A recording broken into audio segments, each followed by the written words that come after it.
Sir हाँ, sir दो तो क्वेश्चन है मेरा। क्लास स्टार्ट तो करने दो भाई। चलो ठीक है, बोलो। वो कल का क्वेश्चन है सर, कल रात को पढ़ा तो थोड़ा डाउट आया। ठीक है, चलो।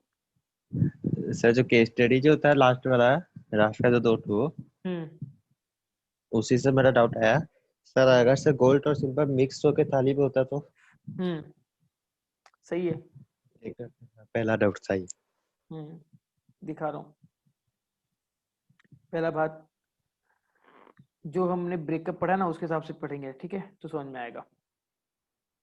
यहाँ पर क्या लिखा है, इस पॉइंट को देखो, इसको पढ़ो। हाँ सर, वो चीज तो मैं देखा था, ठीक वो है। चीज पढ़ा था। हाँ ठीक है, मैं उसको कंक्लूड कर रहा हूँ, सुनो। हम्म। अगर गोल्ड और सिल्वर को मिला के अगर वो किए तब भी वो ज्वेलरी तो ज्वेलरी रहेगा। First part. हाँ। ठीक है। दूसरा चीज, आप उसके ऊपर अगर अपना पर्सनल इफेक्ट अगर साबित कर देते हो तब तो आपके फेवर में जाएगा केस। अदरवाइज उसको नॉर्मल ज्वेलरी बोला जाएगा और टैक्स आपको देना पड़ेगा। एंड रहा बात जो आपने कहा कि गोल्ड और सिल्वर को मिला के अगर हम चांदी की थाली बना दें, ये मान लो ये चांदी की थी एंड आपने यहाँ पर गोल्ड गोल्ड गोल्ड ऐसा लगा दिया, ऐसा बोल रहे हो चांदी की थाली में गोल्ड का ऐसा झुमका टाइप। जी सर। जी सर। ठीक है। तो उस केस में डिपेंड करेगा सब फैक्ट के ऊपर कि आपका जो एडवोकेट है वो किस तरीके से के कोर्ट में केस को प्रेजेंट करता है। अगर इस तरीके से है तब तो भैया कोई फर्क नहीं पड़ना। क्यों? क्योंकि जो मेन आपका खाने का जो एरिया है वो आपका ये वाला पार्ट है ना, जो कि पूरी तरीके से चांदी का है।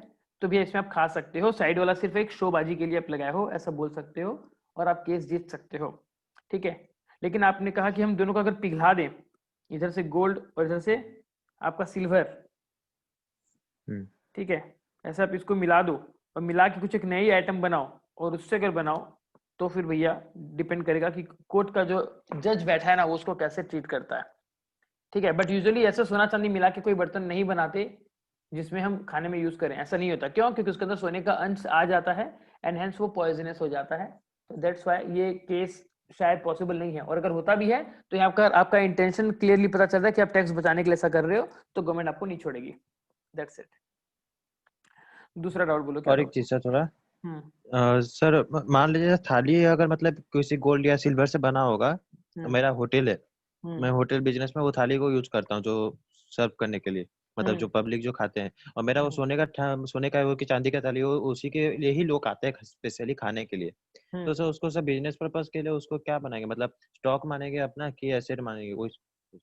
एसेट रहेगा ना, तो वो एसेट रहेगा।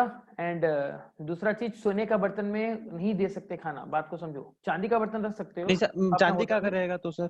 हाँ ठीक है, तो उसको तो अपना बिजनेस में एज ए एसेट दिखाओगे। और कभी अगर तुम उसको ओके। बेच दे, क्योंकि देखो तुम्हारे स्टॉक इन ट्रेड नहीं है वो, पहली बात। अगर तुम्हारा ज्वेलरी का शोरूम ओके। होता तो तुम्हारे लिए स्टॉक इन ट्रेड होता। याद है हमने पढ़ा था एक्सक्लूड, ये देखो, जब हम एक्सक्लूड का हाँ। लिस्ट पढ़ रहे थे कि इसके अंदर क्या क्या एक्सक्लूड नहीं होगा, तो यहाँ पर हमने पढ़ा था, ये देखो, capital asset exclude what, stock in trade. ठीक है ना? ये वाला पार्ट जो हम अगर देखें तो कैपिटल एसेट में हमने एक्सक्लूड कर दिया था स्टॉक इन ट्रेड को। तो अगर तुम्हारे बिजनेस के जो तुम चांदी की थाली की बात कर रहे हो, वो चांदी की थाली होटल बिजनेस के लिए स्टॉक कभी है ही नहीं। वो तो उसके लिए एक इन्वेस्टमेंट है, जस्ट लाइक अदर फर्नीचर, ये भी उसके लिए एक इन्वेस्टमेंट है ना? तो कैपिटल एसेट की कैटेगरी में आ जाता है वो। और कभी अगर उसको बेचे तो भैया तुम्हारा कैपिटल वो लग जाएगा, क्या मालूम, कैपिटल गेन लग जाएगा। अब तुम बोलोगे सिर्फ तो खाना खाते थे, बट खाना खाने वाला कौन होना चाहिए? एसएससी खुद या उसका परिवार वाला। बट यहाँ पर आप किसी और को खिला रहे हो, समझ रहे हो बात को? तो टैक्स लग जाएगा, जी। कैपिटल गेन जी सर। एट्रैक्ट हो जाएगा। ठीक है। जी सर। ओके। देन हमने देखा था पर्सनल इफेक्ट के बारे में, वो हमने अच्छे से डिस्कस कर लिया। अब आज थोड़ा सा डिस्कस करेंगे इस वाले पार्ट को। क्या रूरल एग्रीकल्चर लैंड अगर इंडिया में है तो हम उसको कैपिटल एसेट नहीं मानेंगे? देखिए, फिर से एक बार आप सभी को नमस्ते। आज हमारा डे 41 है और हम पढ़ रहे हैं कैपिटल गेन। चलिए, सेक्शन 45 सब सेक्शन 1 आपको 4 बातें बताता है। क्या? There must be a capital asset, उस एसेट का क्या होना चाहिए? ट्रांसफर, ट्रांसफर होने से क्या होना चाहिए आपको? गेन, और ये गेन कब होना चाहिए? प्रीवियस ईयर में, और ये गेन आपका एग्जेम्प्ट नहीं होना चाहिए। अगर इतना कुछ सिचुएशन हो जाता है तो इस ट्रांजैक्शन से जो आपका गेन हुआ है इसके ऊपर आपका कैपिटल गेन लगेगा। ये कहता है चार्ट सेक्शन 45 सबसेक्शन 1 जो हमने पढ़ा था। अब इसने कहा कि भैया कैपिटल एसेट के बारे में जब हम गए, कहां पर गए? सेक्शन 2 सबसेक्शन 14, तब उसने बताया property of any kind, property of any kind is a capital asset. अब वो प्रॉपर्टी चाहे आपकी इमूवेबल हो या इमूवेबल हो, फर्क नहीं पड़ता। वो प्रॉपर्टी चाहे आपके बिजनेस में यूज हो या ना यूज हो, वो प्रॉपर्टी चाहे आपकी टेंजिबल हो या नॉन टेंजिबल हो, कुछ फर्क नहीं पड़ता। वो प्रॉपर्टी ऑफ एनी काइंड अगर है तो आपका कैपिटल एसेट होगा। ये हम प्रीवियस क्लासेस में अच्छे से डिस्कस कर चुके हैं। फिर यहां पर इसने क्या बोला? एक्सक्लूड, कि हम एक्सक्लूड कर रहे हैं किस चीज को? रूरल एग्रीकल्चरल लैंड को। सिर्फ वर्ड रूरल है तो इसका मतलब ये निकल के आ रहा है कि अगर कोई एग्रीकल्चरल लैंड हो और वो अर्बन एरिया में हो तो फिर उसके ऊपर क्या हो जाएगा मालूम? उसके ऊपर टैक्स लग जाएगा अगर आप उसको बेचते हो तो हमको जानना जरूरी है कि भैया अब इनकम टैक्स आप ही बताओ, आपके हिसाब से एग्रीकल्चर लैंड जो है वो अर्बन में कब जाएगा, रूरल में कब जाएगा?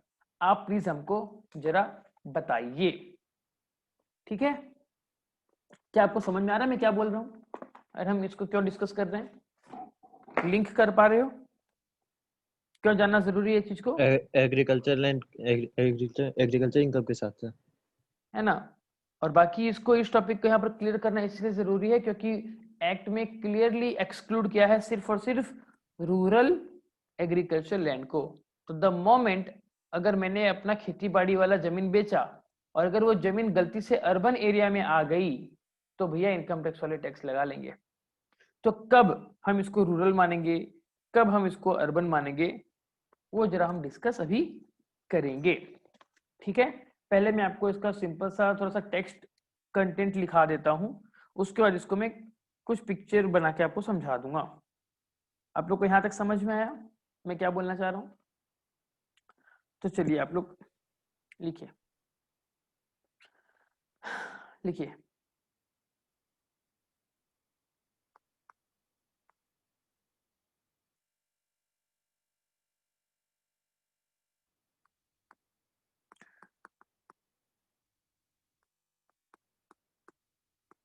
क्या आप लोग पढ़ पा रहे हो मैं जो लिख रहा हूँ?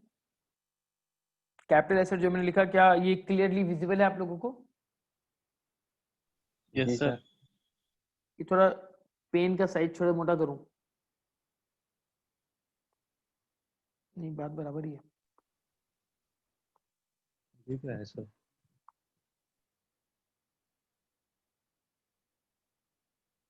ओके, देखिए कंटिन्यू कर रहा हूं मैं। Capital asset would include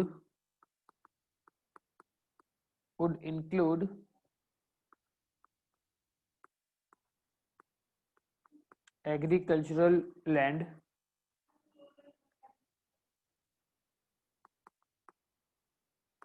situated, मतलब एग्रीकल्चर लैंड को भी हम कैपिटल एसेट मानेंगे अगर वो सिचुएटेड है कहां पर? लिखिए, in any area with in municipality, with in municipality.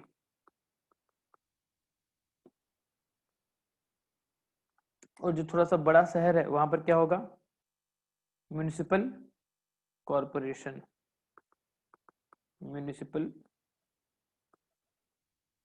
Corporation. थोड़ा सा छोटा एरिया है लेकिन वहां पर गवर्नमेंट कंट्रोल कर रही है, उससे कहते हैं notified area committee, NAC। For example मालूम, इसका एग्जाम्पल आपको दे दूं मैं, बुर्ला NAC। बुर्ला को नोटिफाइड एरिया कमिटी बोल के बोला जाता है। और क्या हो सकता है आपका, टाउन एरिया कमिटी। ये सब ना आपको एग्जाम में दे देगा, ठीक है ना, आपको ज्यादा टेंशन नहीं लेना कि टाउन एरिया कमिटी मतलब क्या, नोटिफाइड एरिया मतलब क्या। अगर इनमें से कुछ वर्ड आ गया, अकॉर्डिंगली आपको आपका आंसर चेंज कर देना है। टाउन एरिया कमिटी के बाद फिर आपका हो गया cantonment, cantonment board etcetera. Cantonment board etcetera. Cantonment मतलब पता है, कैंटनमेंट मतलब, नहीं सर, कंटेनमेंट ना ना ना, कैंटनमेंट मतलब कब का ना क्या होता है, जो आर्मी सोल्जर लोग होते हैं ना उनके लिए टेम्पररी क्वार्टर्स वगैरह बनाए जाते हैं, उसे कैंटनमेंट बोर्ड, उस एरिया को कैंटोनमेंट बोलते हैं।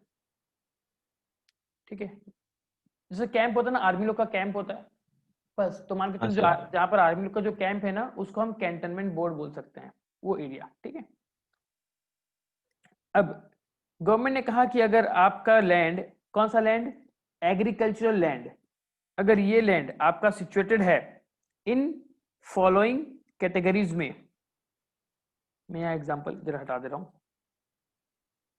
इन फॉलोइंग कैटेगरीज में अगर वो सिचुएटेड है तो हम उसको मानेंगे क्या, वो आपका अर्बन एग्रीकल्चरल लैंड है। लेकिन एक कंडीशन साथ में, क्या, which has a population, which has a population of not less than 10,000। It means, bracket में लिख देता हूं मैं, कि मिनिमम 10,000 और मोर पीपल। अगर 10,000 या 10,000 से ज्यादा लोग अगर इन एरिया में है, किन किन एरिया में, म्यूनिसिपैलिटी में, म्यूनिसिपल कॉरपोरेशन में, नोटिफाइड एरिया कमेटी में, टाउन एरिया कमेटी में, या कैंटनमेंट बोर्ड में, ऐसे जगह में, तो हम उसको क्या मानेंगे, उसको हम मानेंगे कि ये आपका रूरल एरिया नहीं है, ये आपका अर्बन एरिया है। ठीक है, तो इसीलिए यहाँ पर भले ही वो खेती बाड़ी का जमीन हो, उसको हम नॉर्मल जमीन जैसे ट्रीट करेंगे, उसको हम नॉर्मल कैपिटल एसेट मानेंगे। और कभी अगर आपने उस जमीन को बेच दिया तो आप तैयार हो जाइए, आपको कैपिटल गेन पे करना पड़ेगा। बताइए क्या आपको यहां तक समझ में आया, यहां तक आपको समझ में, आप लोग लिख लिए क्या, फटाफट कंफर्म करो, फिर हम आगे दूसरा इसका जी सर। इंपॉर्टेंट सेगमेंट देखते हैं। ओके, देन इसका अब लिखिए, ये पार्ट ए था ना, पार्ट बी लिखिए, पार्ट बी लिखिए, in any area, in any area within the distance, within the distance, bracket में लिख लीजिए, measured aerially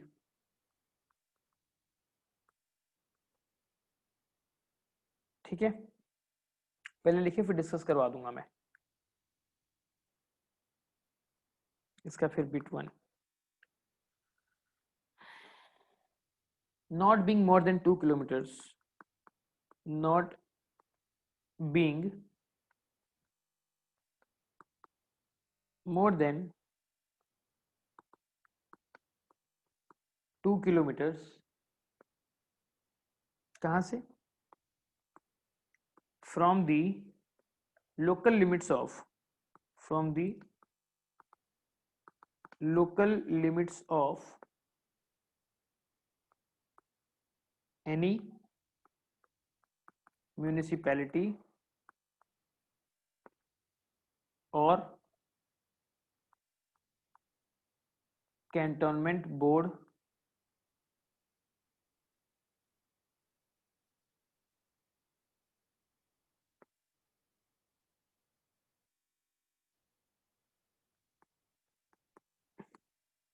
and which has a population, which has a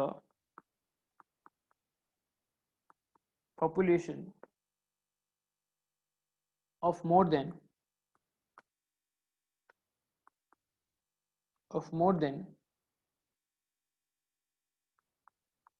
10,000 but not exceeding 1 lakh,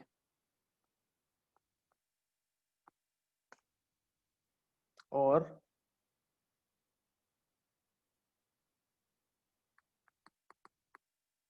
number 2,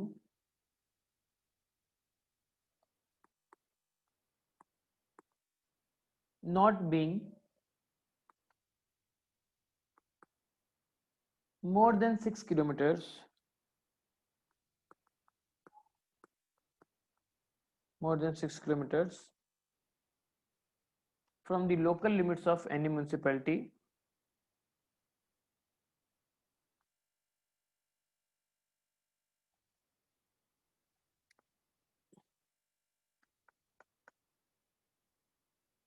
from the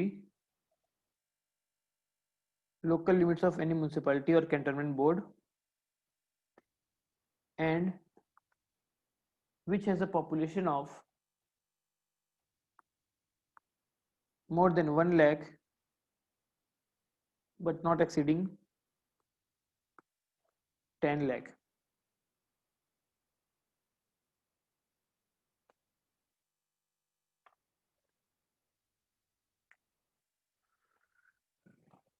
लिखने के बाद मुझे बताइएगा, फिर हम बिट 3 लिखेंगे।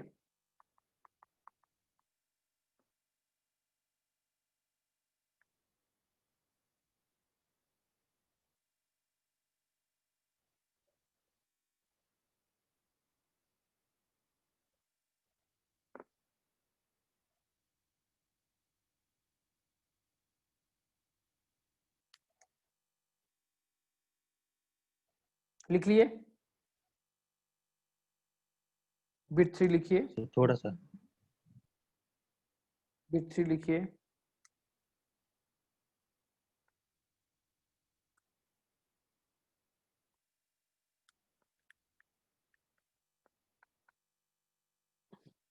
Not being more than 8 kilometers from the local limits of any municipality or cantonment board and which has a population of more than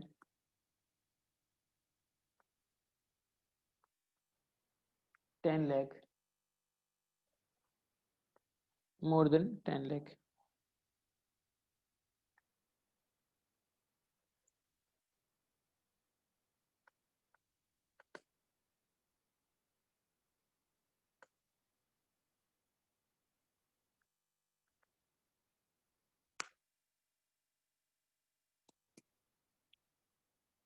लिखने के बाद मुझे अपडेट कीजिएगा, फिर हम आगे बढ़ेंगे।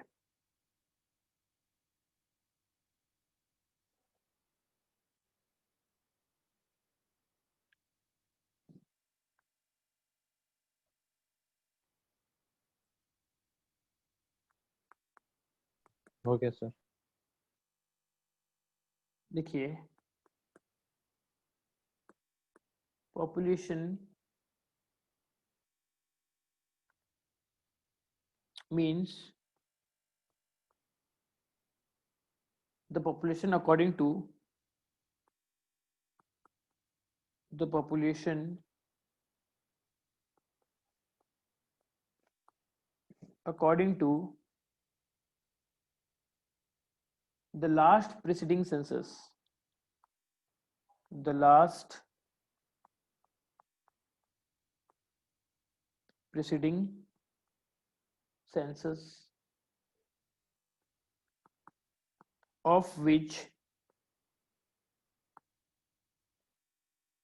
the relevant figures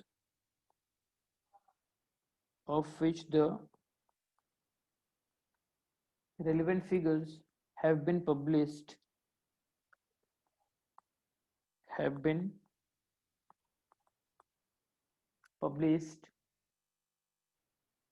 before the first day of the previous year, before the first day of the previous year.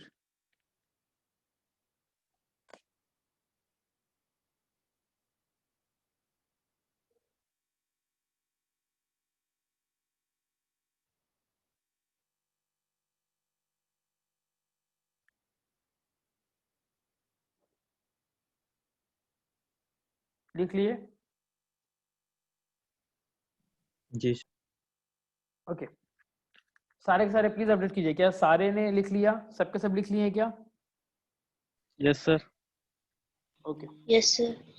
तो देखिए अब ये क्या बोल रहा है, पहले मैं रीड आउट कर रहा हूँ, फिर इसी चीज का मैं चार्ट बना दूंगा, आपको समझ में आ जाएगा। बहुत इजी है, कुछ नहीं, बस खाली टेक्स्ट इतना लंबा आपको दिख रहा होगा।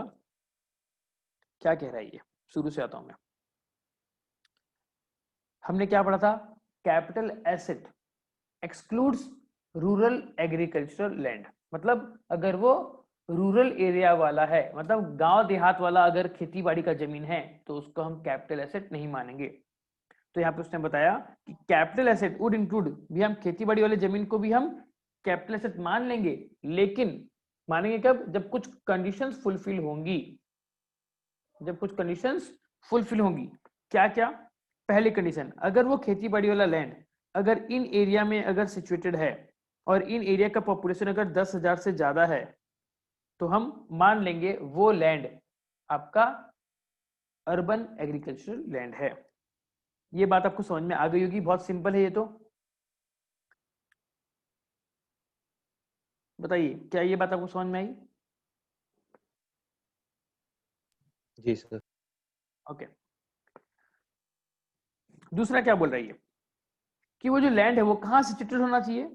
वो सिचुएटेड होना चाहिए in any area with in the distance, एक डिस्टेंस के अंदर, कितना distance? Not more than 2 kilometre from the local limit of any municipality, मतलब जो म्युनिसिपैलिटी का जो लोकल लिमिट है वहां से 2 किलोमीटर के बाहर होना चाहिए, और वहां पर पॉपुलेशन कितना होना चाहिए? एंड बोलिए मतलब क्या? ये कंडीशन प्लस करने बोल रहा है, मतलब दोनों म्युनिसिपैलिटी एरिया से 2 किलोमीटर के बाहर, और आपका पॉपुलेशन 10,000 से ज्यादा, 1 लाख से कम। ठीक है, अगर वैसा जगह में होता है तो भी उसको हम क्या मानेंगे? उसको हम अर्बन एरिया मानेंगे। देखो अब मैं चार्ट डायरेक्ट बनाता हूं तो आपको कंफ्यूजन नहीं होगा। चार्ट बना रहा हूं, ध्यान दीजिएगा, समझ में आ जाएगा, बहुत ही सिंपल है।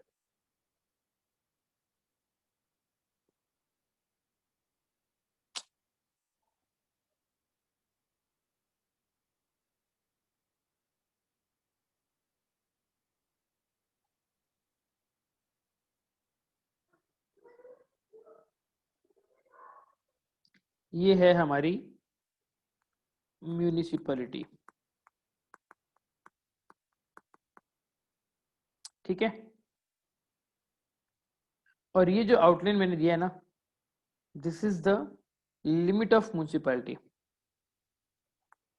ये जो आउटलाइन है, this outline is what, this is the local limit, है ना, the local limit of municipality. ठीक है, तो अब अगर कोई जमीन इस एरिया में अगर आती है और ये एग्रीकल्चरल है, तब भी हम इसको एग्रीकल्चर का बेनिफिट नहीं देंगे, और हम इसको क्या मानेंगे? हम इसको मानेंगे it is a capital asset. और अगर आप इस जमीन को अगर बेचते हो तो उसके ऊपर आपको टैक्स देना पड़ेगा। क्या आपको ये समझ में आया? क्या आपको ये समझ में आया? जी सर। ओके, दूसरा बात जो कंडीशन उसने दिया, क्या म्युनिसिपैलिटी लिमिट से 2 किलोमीटर तक का एरिया, मतलब पूरा रेडियस के हिसाब से देख लो, ठीक है ना, कुछ इस तरीके से म्युनिसिपैलिटी से उसका जो लिमिट है उस लिमिट से पूरा 2 किलोमीटर तक का एरिया में अगर कोई भी जमीन आपका आता है तो हम उसको भी एग्रीकल्चर मान लेंगे, लेकिन उसमें एक कंडीशन और होनी चाहिए। क्या कंडीशन? यहाँ पर आपकी पॉपुलेशन जो है वो, अच्छा यहाँ पर आपकी पॉपुलेशन जो है वो 10,000 से क्या होना चाहिए? 10,000 से कम नहीं होना चाहिए, एटलीस्ट 10,000 या उससे ज्यादा होना चाहिए, तभी हम इसको एग्रीकल्चर मानेंगे। दूसरा केस, जो म्युनिसिपैलिटी लिमिट से जो 2 किलोमीटर वाला जो एरिया है, ये जो एरिया है लिमिट, इतना एरिया लेंगे और पॉपुलेशन आपकी कितना लेंगे? 10,000 से लेकर 1 लाख। अगर इतनी आपकी पॉपुलेशन है तो इस फील्ड में जो भी एरिया आ रहा है उसको हम रूरल मानेंगे। मतलब ये जो एरिया है, दिस एरिया, ये 2 किलोमीटर वाला एरिया, इस लैंड में जितना भी कोई भी लैंड अगर आएगा, भले वो एग्रीकल्चर का क्यों ना हो, उसको हम एग्रीकल्चर लैंड नहीं मानेंगे। समझ में आ गया? फिर आगे बढ़ते हैं। फिर इसने कहा कि म्युनिसिपैलिटी लिमिट से कितना किलोमीटर? 6 किलोमीटर। म्युनिसिपैलिटी से 6 किलोमीटर तक के रेडियस में, मतलब क्या, म्युनिसिपैलिटी से इस तरीके से आप लोग जरा इसको समझने की कोशिश कीजिएगा। म्युनिसिपैलिटी से 6 किलोमीटर तक का एरिया में कोई भी जमीन अगर होगा तो उसको हम अर्बन एग्रीकल्चर लैंड मानेंगे, प्रोवाइडेड वो 6 किलोमीटर के अंदर आपका पॉपुलेशन होना चाहिए 1 लाख से 10 लाख।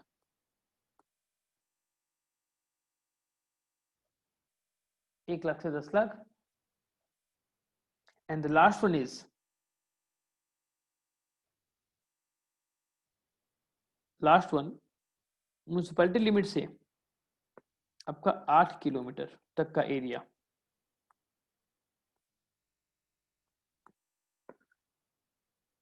ठीक है, म्युनिसिपैलिटी किलोमीटर से 8 किलोमीटर तक का एरिया, एंड पॉपुलेशन कितनी होनी चाहिए? पॉपुलेशन 10 लाख प्लस होनी चाहिए। तो इतना जो एरिया आप देख रहे हो ना, इतने एरिया में अगर कोई भी जमीन आती है तो वो आपकी अर्बन कहलाएगी, वो आपकी अर्बन एरिया कहलाएगा, ठीक है। इसके बाहर अगर कोई भी अगर लैंड आता है तो वो क्या कहलाएगा? वो हो जाएगा फिर आपका रूरल एग्रीकल्चरल लैंड।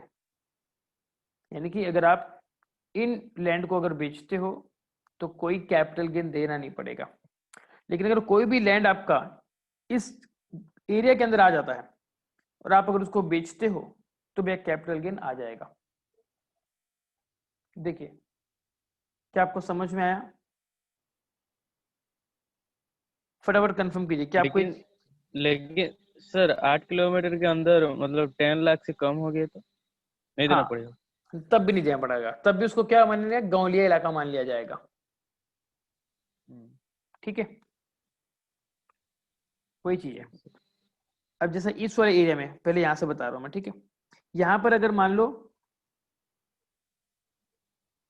यहां पर अगर मान लो मेरा 8,000 अगर पॉपुलेशन है तो ये जो लैंड है ना, ये जो लैंड आप देख रहे हो, ये लैंड आपका क्या कहलाएगा मालूम?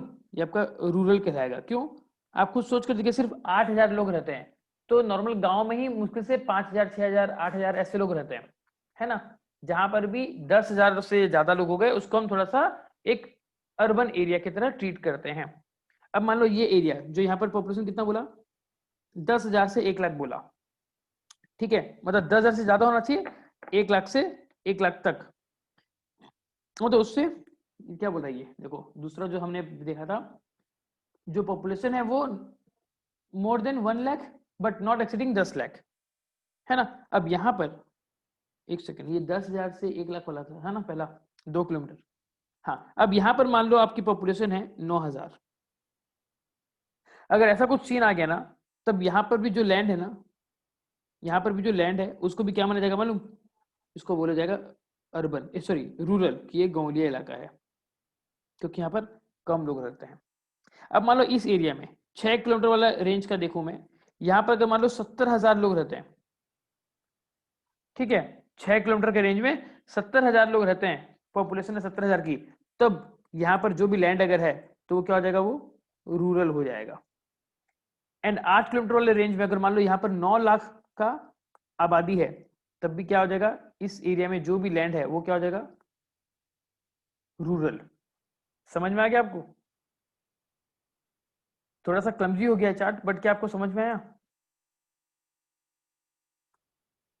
तो सर इनकम टैक्स डिपार्टमेंट ये मतलब पॉपुलेशन का भी करते हैं कि कुछ दूसरा डिपार्टमेंट करते हैं ना?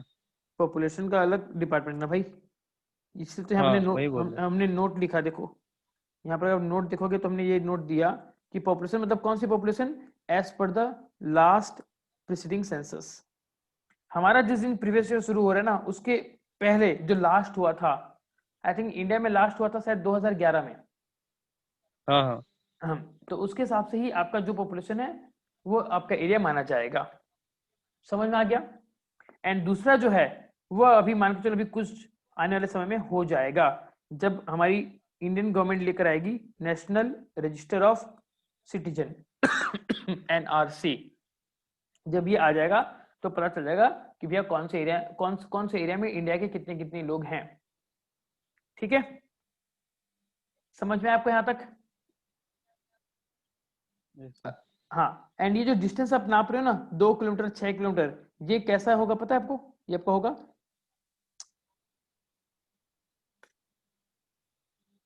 Measured aerially.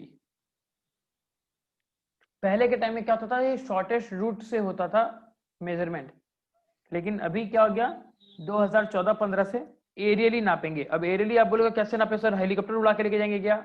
नहीं, हम गूगल मैप में देख लेंगे, पता चल जाएगा, उतना ज्यादा दिक्कत करने की जरूरत ही नहीं है।